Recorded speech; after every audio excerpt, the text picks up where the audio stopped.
from Twitter was clearly a kind of cultural event. It must have actually been traumatic for Trump.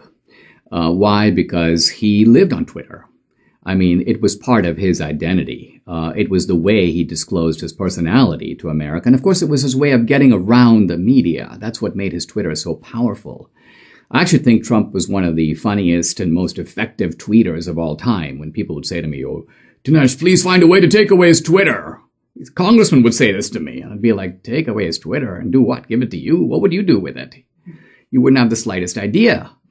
So Trump, I'm sure, took this as a heavy blow. Now, who suspended Trump on Twitter? You might think the answer is, well, we all know it's Jack Dorsey. But in reality, the true architect of this was apparently a woman named Vijaya Gadde, an Indian woman, a descendant, the child of Indian parents who moved to America in the 1970s, early 80s. A woman who went to Cornell and New York University Law School and then went off to Silicon Valley. Now, Vijaya Gadde is probably part of the great Indian diaspora. These are very conservative Indian families that have come to America with conservative values. If you look at the way they behave, it's like to the right of Pat Robertson. So then you ask, how do these people become dyed-in-the-wool leftists? How do they absorb an ideology that would seem so alien to the way they were raised and to the way that what they believe and what they think? I think the answer to this question is very simple. What happens to these Asian Americans who go to elite schools and plant themselves in progressive cities like San Francisco or Silicon Valley is they assimilate to progressive culture.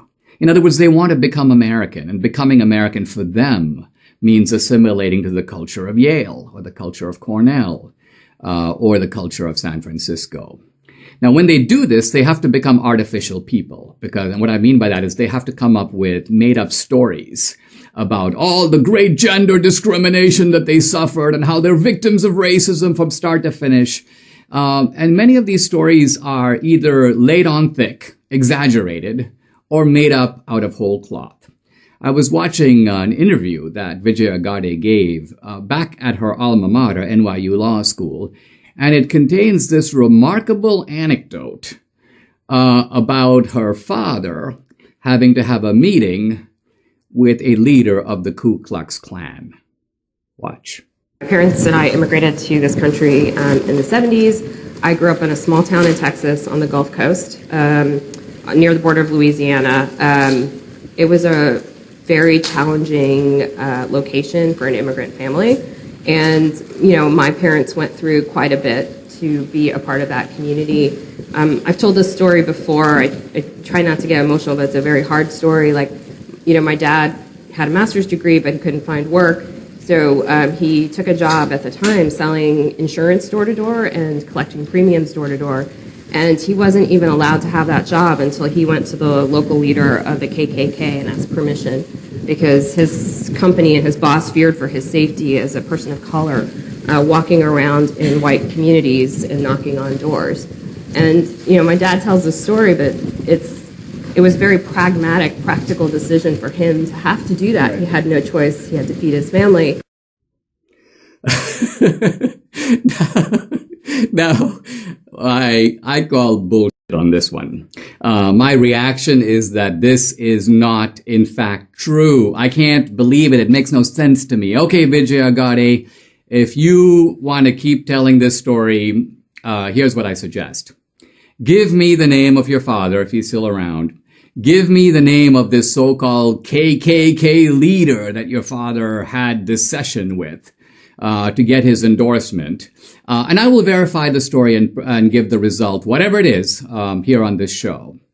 The reason I don't believe it is when I hear stories about things that rub me the wrong way, I try to create a mental picture of what must have happened. And so here is my imaginative rendition of the meeting of Vijaya Gadde's father and the leader of the Ku-Klux-Klan. Ding dong. Who the hell are you? I am Mr. Gadde. What are you doing here? I am here to seek your endorsement. Are you some kind of Italian? No, I am actually Indian. What tribe? No. I am Asian Indian. I am from India. Do you know what we do with people like you? I have heard some very troubling stories. Well, what the hell do you want? I would like to seek your endorsement. For what? Well, I would like to sell insurance in this community, and I am informed that your endorsement will enable me to do that unimpeded.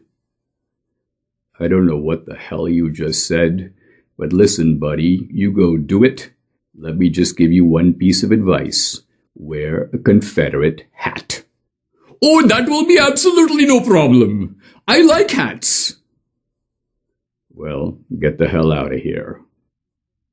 And then, when Mr. Gotti leaves, a voice from the back room to the Ku-Klux-Klan leader. Hey, Jasper, who was that out there? Mildred, you won't believe what the tide just brought in. Well, that's my skit. And as you can see, it's a little far-fetched.